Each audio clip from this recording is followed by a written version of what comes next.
The Bugatti Chiron was a $3 million brick. It wouldn't start. 20 top engineers, flown in from 3 cities, spent 4 hours on their knees staring at it. Not one of them had a clue. The CEO watched from 40 feet back. Empty champagne glass in hand, her patience way thinner than she showed. Then, a guy in a faded work shirt walked through the service doors, holding a 5-year-old girl's hand. The head of engineering spotted him instantly. His pale face told the rest of us in the room exactly what we needed to know. You and I are about to watch what this guy did in 5 minutes. Stick with me. That Bugatti hypercar sat dead center in the Grand Pavilion, a $3 million paperweight. Its deep agave blue and silver paint reflected the chandelier light from absolutely every single angle. The kind of custom color that actually shifted depending on your viewing angle. 400 wealthy guests walked around it in a wide, cautious circle. Just the way people tiptoe around things that are gorgeous but totally broken. The engine was completely dead for 4 hours, and in exactly 30 minutes. Eleanor Vance was supposed to sign the biggest contract of her career right next to it. Eleanor hovered near the far edge of the display floor, holding a dry champagne flute in her right hand. It had been dry for an hour. Her spine was stiff, hiding just how much she was sweating this. Wearing a sharp black dress, she projected pure authority before she even had to open her mouth. Right beside her stood Werner Baumann, 67, silver-haired. The lead of a German engineering group who had partnered with her dad for 22 years. Werner kept checking his watch, sneaky but just enough to notice. The Vance Apex Gala was their biggest company event of the entire year. Contracts signed here shifted markets. Deals struck in this very room made international headlines. But tonight, the absolute crown jewel of the evening. The luxury vehicle anchoring a $47 million partnership flat out refused to start. Dominic Reese suddenly stepped up to Eleanor's left shoulder. 44, broad-shouldered, he wore a charcoal vest and a silver tie clearly picked out to match the car. He clutched his phone in one hand, wearing the strained look of a guy who managed rich folks' disasters for so long that putting out fires basically became his whole personality. "We have another specialist coming down from Midtown," he muttered. "This will get sorted." Eleanor just stared at the car. "You said that 2 hours ago. I meant it then and I mean it now." She ignored him completely, kept her eyes fixed on the Chiron. She scanned the 12 men huddled around it in pure professional defeat, and she started counting. The first tech to show up drove over from the official Bugatti lot on the Upper East Side. A guy with 11 years working on the brand, rocking flawless paper credentials, and a fancy computer kit worth way more than my own car. He wasted 40 minutes staring under the hood, stood up real slow, wiped his hands real slow, clearly just trying to buy some time, and said the dashboard error code didn't match a single firmware version anywhere in his thick corporate manual. Next was a W16 engine expert they flew straight from Chicago.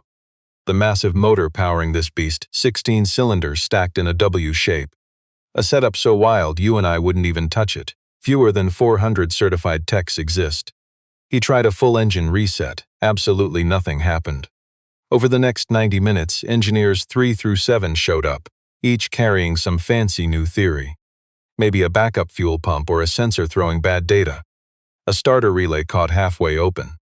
A drive module chasing a ghost glitch in the system. They tested everything. They failed at everything. That Bugatti stayed completely dead. When guy number 8 finally rolled in, the VIPs weren't even hiding their stares anymore. Talk around the hypercar display just died. People kept glancing at the huddle of suits, sweating over the engine, looking away, then looking right back. That polite high-end gala chatter shifted into a very specific tone. You know that vibe? Folks faking small talk while secretly fixating on a slow-motion train wreck. Engineer number 12 was this wiry guy from some boutique European auto shop in New Jersey. Lay on his back under the chassis for 22 minutes, stood up and kept his mouth shut. The man just wandered to the edge of the showroom and quietly pulled out his phone. Now Dominic had been pacing around that busted Bugatti Chiron for almost 3 solid hours. He'd creep up to it, squint at some tiny detail, and then back far away again. He never touched a single thing. He never offered a single fresh idea. Just paced, stared hard, and backed up. Off to the back, Grace Aldrin sat at a little workstation, balancing a car diagnostic tablet right on her knees. She had been clocking this useless dance for hours. Only 28, brand new to the job. Eleanor's operations crew snatched her right out of her graduate program. But she had a gift, spotting details before she truly understood what they meant. Expert 18 was this German hotshot. Werner Baumann brought him in with just one text. Strolled in radiating that arrogant swagger of a guy who had never lost to a broken machine. 31 minutes under the hood, then he finally stood up. Locked eyes with Werner and gave one slow, defeated shake of his head. Werner checked his watch again. Dominic promised, "We have 2 more tech teams inbound." "We have time." Eleanor stayed totally silent. She was calculating. "Let's track this." By the time mechanic number 20 backed away with that same blank stare, 4 brutal hours had definitely passed. The whole room completely dropped the act of being normal. That fancy hypercar floor felt way more like a funeral. Guests poured more drinks, watching from a respectful distance, hoping the hypercar would wake up. Grace just sat there clutching her tablet, keeping score of every single useless theory they pitched. Every car part checked, every fancy trick tried and dumped. It was a massive list, but way down at the bottom sat one area no expert touched. She kept her mouth shut. Being the rookie, she doubted herself. She was still second-guessing herself when that heavy service door swung wide open and some regular guy in a dusty shirt strolled right in. He didn't have the height to dominate the room, and certainly didn't wear a suit that screamed for any attention. You and I both know guys exactly like this. A strong, working-class face, but incredibly easy to just look past. But he had this sharp look completely zeroed in on the real job ahead. Slung over his shoulder was a beat-up canvas tool bag, and in his free hand, he gripped the hand of a 5-year-old girl rocking a messy ponytail and light-up sneakers. The little girl gripped a tiny toy car. Same exact shade of blue as that Bugatti Chiron. Let's talk about Levi Harmon, 29 years old. Hired 6 weeks back as a freelance mechanic, his logistics crew handled hauling the exotic cars and doing the pre-gala maintenance checks on 3 luxury vehicles. Levi wrapped up his shift before the party even began. He only stuck around because finance owed him a sign-off to get paid, but the corporate guy, holding the pen, was ignoring all his text messages. He didn't belong in this ballroom. Stick with me, that part is about to matter. His daughter Mia was just 5, lost her mom 14 months back. Her regular babysitter for night shifts called in sick around noon, offering up a fever and a quick apology. So Levi brought Mia to work, just like he had at a dozen other repair jobs before. No fuss, no complaints. He had that silent grit of a blue-collar dad who just figures things out with what he has. He told the kid they'd only be 1 hour. That was 3 hours ago. Mia had her little toy. She was perfectly fine. Levi sat her on a metal chair against the wall, away from the suits, right by the exit so they could bolt fast, dropping a little canvas bag next to her. He asked her to stay right there, said he'd be back in 10 minutes. She gave him the wise, patient look kids get when they learn that 10 minutes rarely means 10 minutes, and simply said, "Okay." He spun around to hunt down finance. 3 steps later, his eyes locked onto the stalled Bugatti. Or rather, he saw the actual problem, not just the exotic car. He knew Chirons inside out, rebuilt 2 of them back in a 3-year run that felt like another lifetime entirely.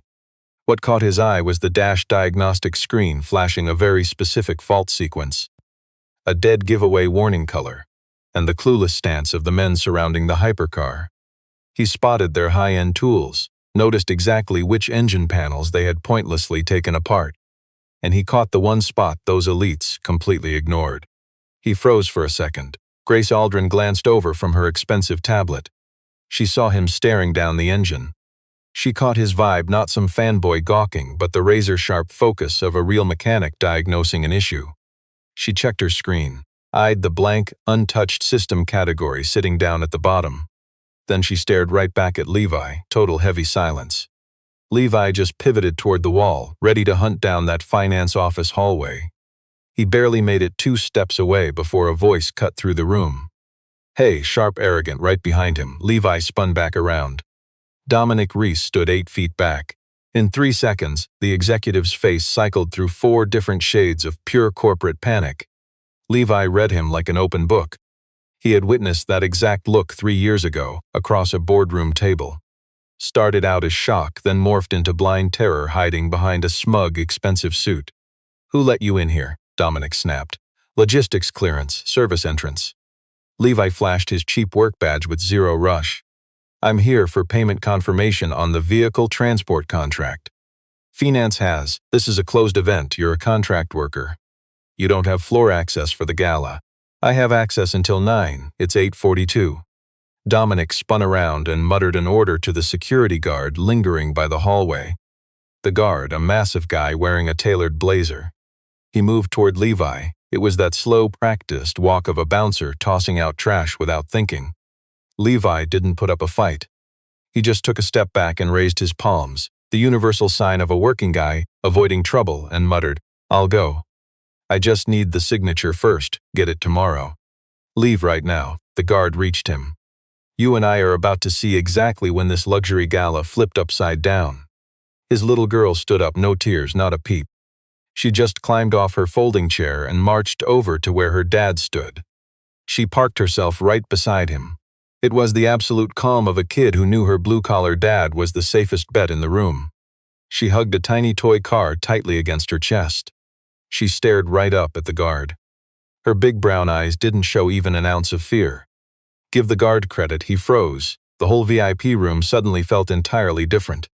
A few elites near the supercar display spun around. Even Werner Baumann looked over. Grace stood up from her seat. Eleanor Vance slowly placed her empty glass down. She hadn't been staring at the suit. She was watching the broken Bugatti. Her eyes were glued to the hypercar when she caught the drama unfolding nearby. The mechanic showing up, the CEO freaking out, and the little girl stepping up. She took it all in with the exact precision of somebody who spent decades in boardrooms where the actual truth was never what people were saying out loud. Something about the executive's reaction felt wrong. Not the anger, she totally got that. It was the panic, the sheer speed of a corporate guy desperate to kick one very specific mechanic out of his fancy room. Levi pivoted, gently resting a rough hand on Mia's shoulder, and got ready to head for the exit. In about 1 second, he figured a piece of paper just wasn't worth this rich guy circus. Eleanor spoke up. "What do you see?" 3 words. She tossed them into the air, almost like she wasn't sure she even wanted anybody to hear her asking. But she just had to ask. Levi froze in place. He slowly turned back. Eleanor stared right at the luxury auto, ignoring him. Still, that question was aimed squarely at him, and they both knew it. Honestly, the whole room seemed to get it. Dominic barked, "Eleanor, this guy is just a contract mechanic.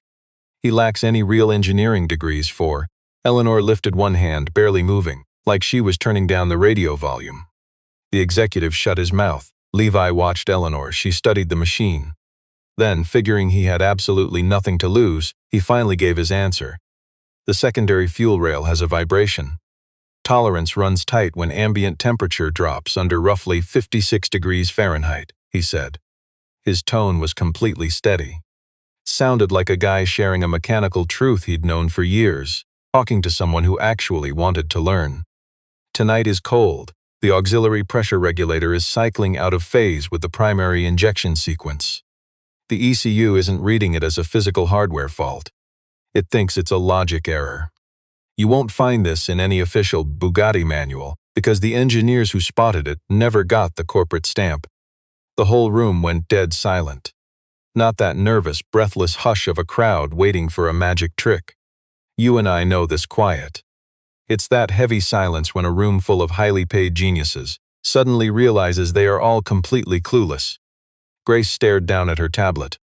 Sitting at the bottom of her screen was the secondary fuel rail pressure cycle.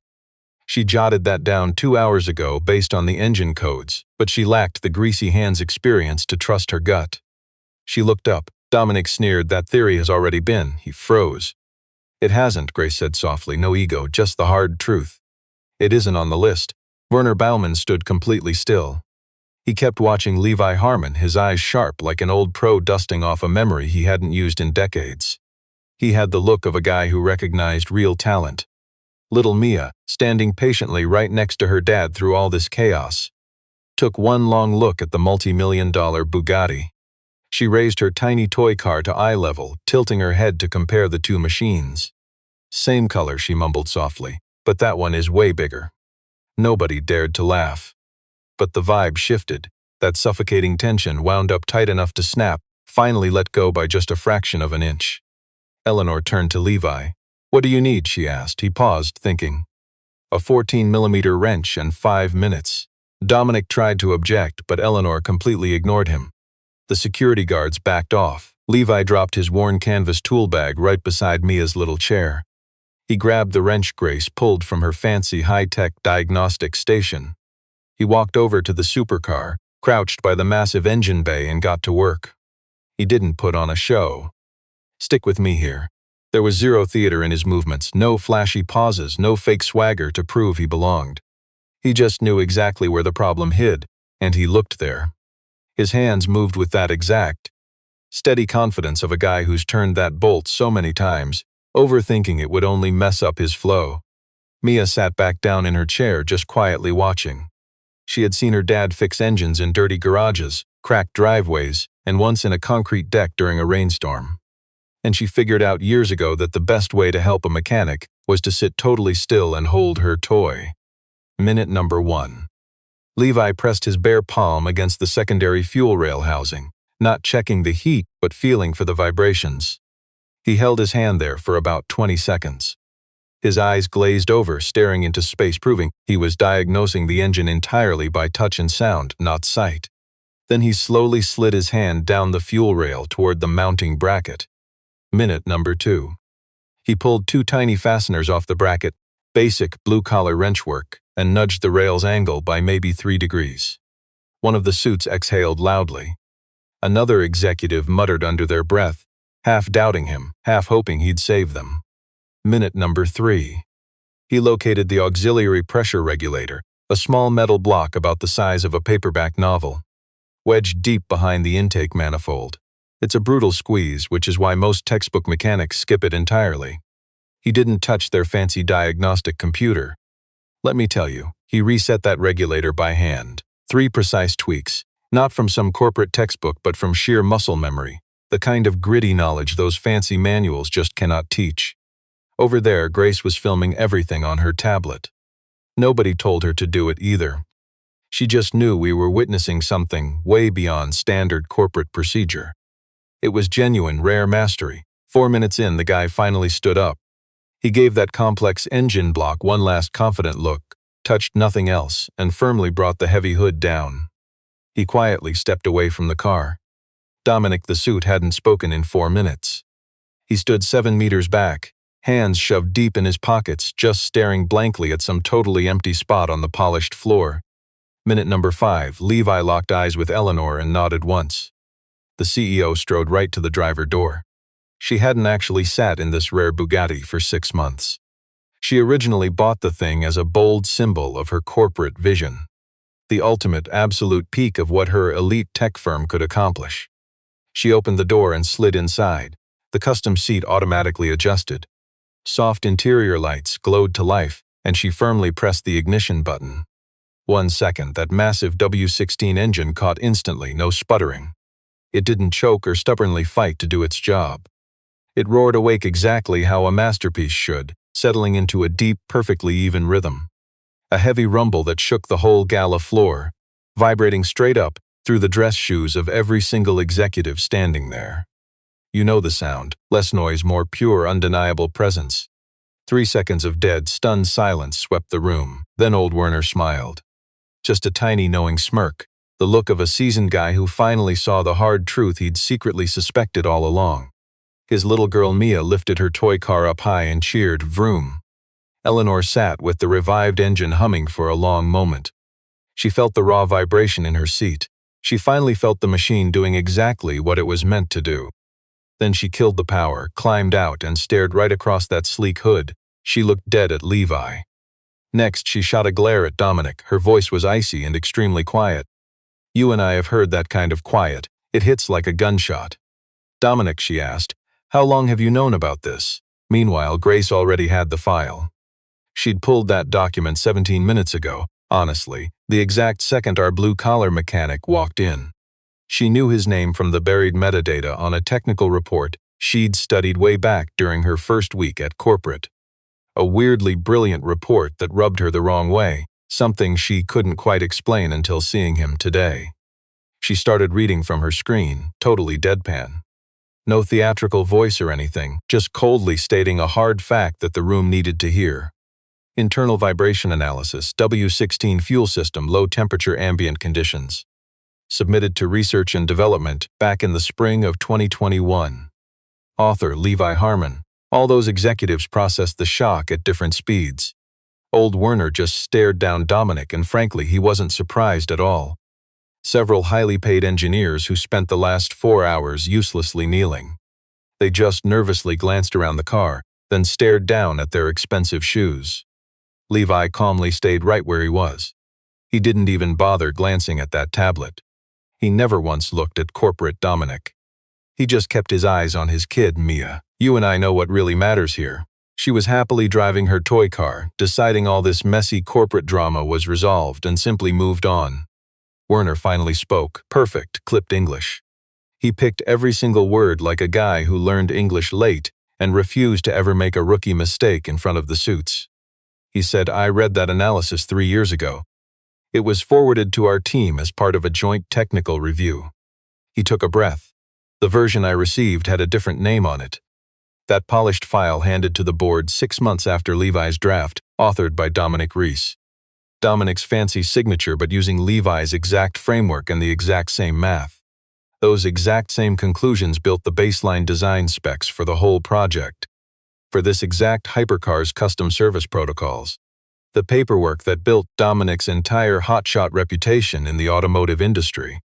The same file that miraculously surfaced 3 months before some corporate review suddenly pushed Levi right out of the company. The suit didn't say a word. Guys like Dominic spend 20 years learning how to completely dominate a boardroom. They always have a slick comeback ready, every single time they spin it. But right now, that engine was purring, the digital logs were wide open, and PR couldn't save him. And Werner was staring him down with that cold, hard look you only see on a boss who knows the ugly truth and just wants the clock to run out. Dominic had zero answers. Eleanor just watched him for a tense second. Then she turned to our guy Levi. "How long have you known this? That you were walking into this room, this company, this exact situation?" Levi chewed on that. "Since I walked through the door," dead silence. "And you fixed the car anyway?" He glanced over at his kid Mia, then looked back. The car needed to be fixed. That part wasn't complicated. Eleanor let that raw, honest truth hang in the air. Finally, she said, "Stay." Levi looked right at Mia. His little girl was just spinning her toy racer on a chair, making soft little motor noises while the big executive sweated bullets. He faced Eleanor again. "I'll stay," the mechanic said softly. "But I'd like to get Mia settled first." For the first time all night, Eleanor looked straight at the kid. Mia stared right back, completely unfazed by the billionaire CEO. The head of Vance Apex, and the 5-year-old daughter of the working-class hero who rescued her. $47 million Gala locked eyes for 2 long seconds. Then Mia just went back to playing. Eleanor finally nodded. Of course. What happened next wasn't some loud screaming match. Eleanor Vance wasn't the type to cause a scene in front of 400 elite guests. What happened next was way quieter. Werner stepped away to make a fast call in German, turning his back on the fancy room to look out the window. Grace quietly locked down every single entry in the system logs, fixing every single spot where Dominic tried to steal credit for the real genius. And the disgraced executive stood near the VIP display, hands stuffed deep in his tailored pockets. Watching the entire gala realized that the guy in the cheap jacket was the real master. Eleanor tracked Levi down out back. He'd set his daughter up on a quiet bench with a catering pretzel and some apple juice, far from the spotlight. He was crouched right down at her level, chatting about normal dad stuff, leaving all that corporate drama completely in the dust. When CEO Eleanor walked up, Mia looked at her. With zero corporate filter, she said, "Your dress is pretty." Eleanor smiled gently. "Thank you, so are your shoes." Mia accepted that solid trade and went right back to her pretzel. Picture this. The executive just sat right next to their bench. She looked at Levi. "I owe you an apology on behalf of this company." He stayed completely silent.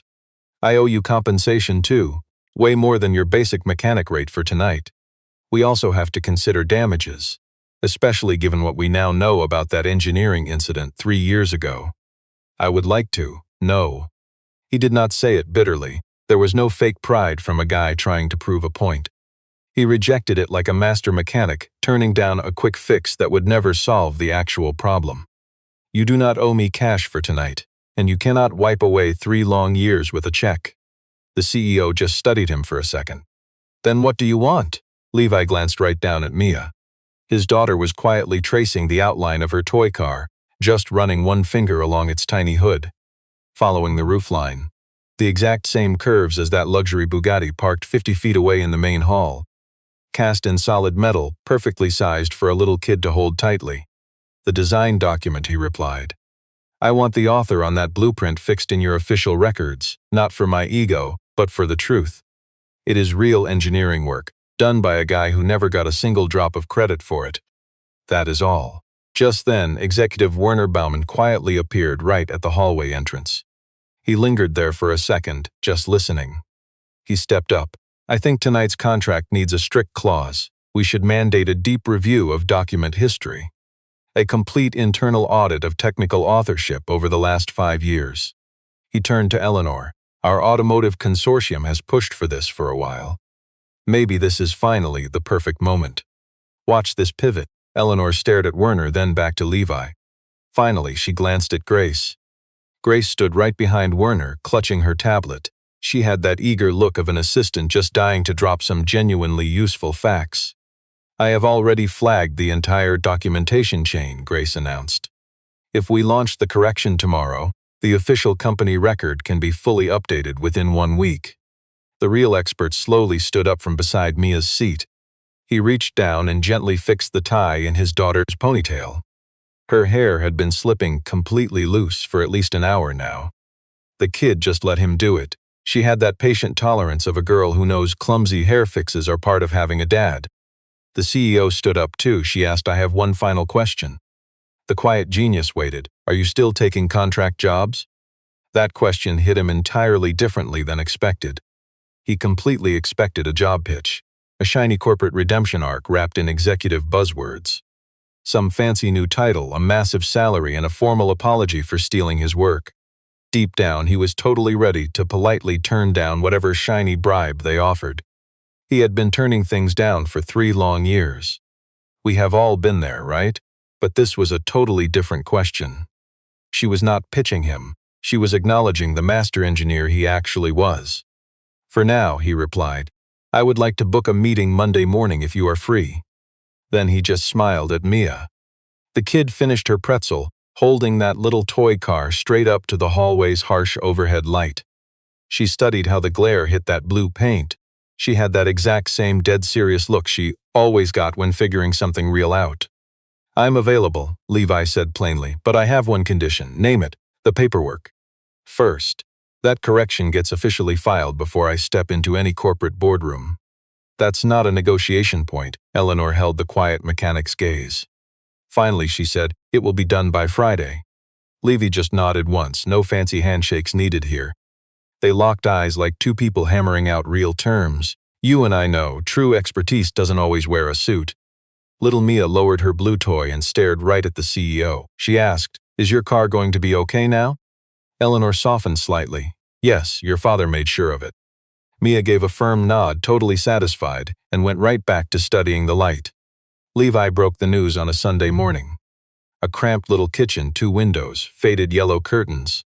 A worn-out table with one wobbly leg, something neither the quiet dad nor his kid had bothered to notice for 6 months. Levi stood at the stove, scrambling eggs exactly the way Mia loved, tossing in those tiny cubes of cheddar right at the final second, making sure they didn't turn into a completely melted mess. Mia perched on her tall counter stool, hair messy, still wearing her pajamas.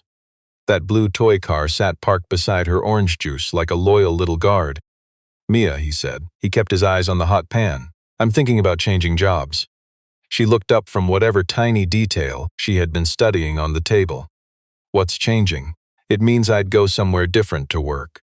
A bigger place. He hesitated. I'd be busier sometimes. Would you still pick me up? Every single day.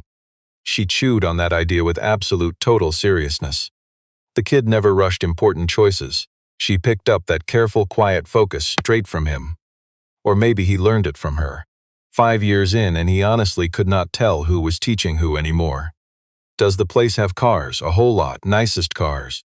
The absolute nicest kind. She stared at her toy car, falling totally silent for a moment.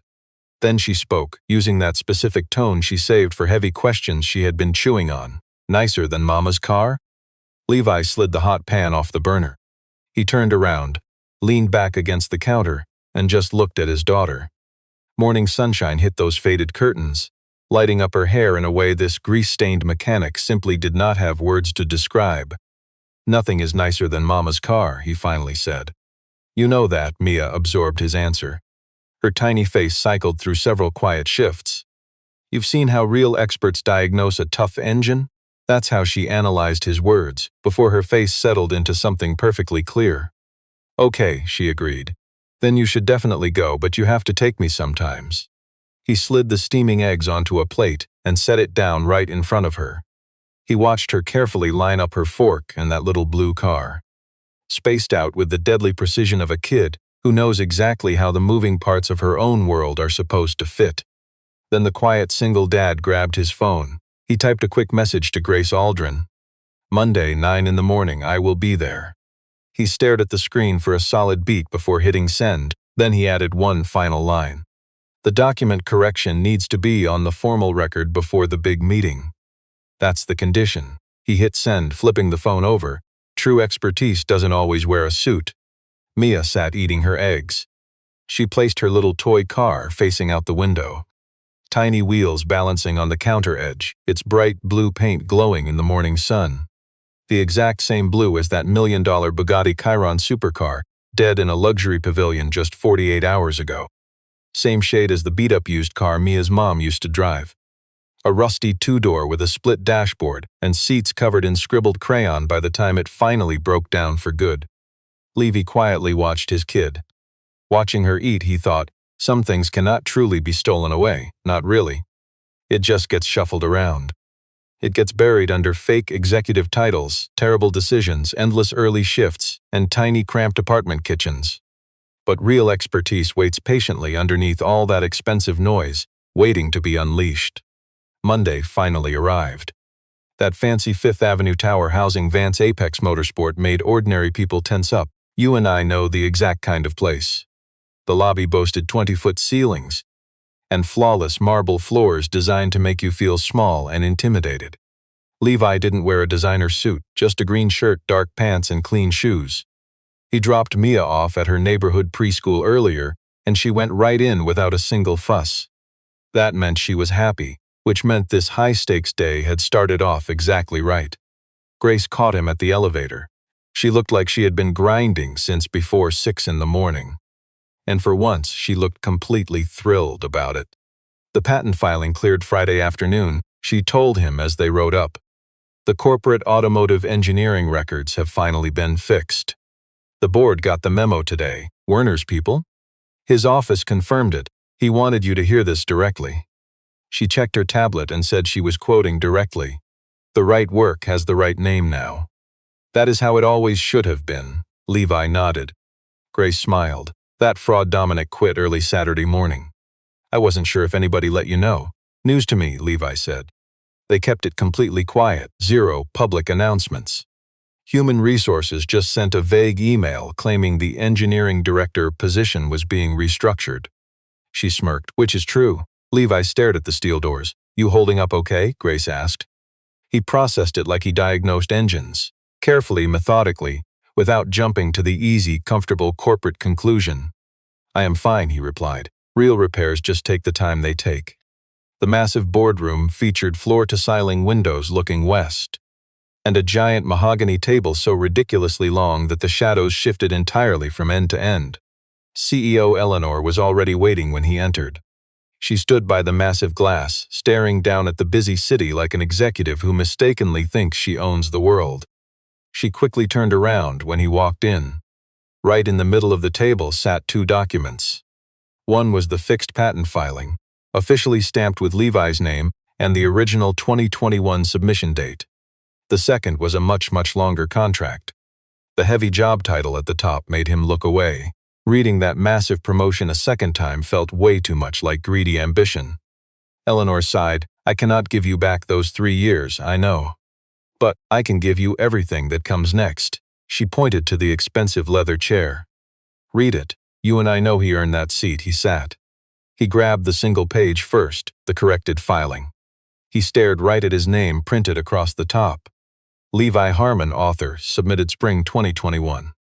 You and I know how this goes. His brilliant solution to an invisible problem had been quietly stolen by the guys in suits. It was buried for years, but now it finally returned to its rightful owner. He gently set it down, then he read over the contract. He read it like a true mechanic checks an engine, start to finish, no skimming. Focusing strictly on the actual terms, instead of what he just hoped they meant. He asked 2 questions. Eleanor answered both of them directly. He asked a third, she answered that as well. Finally, he signed it. Not the corrected filing, though. No one asked him to sign that piece. That paperwork was already filed. It needed nothing more from him but to exist. And now it did, officially holding his name right where it actually belonged.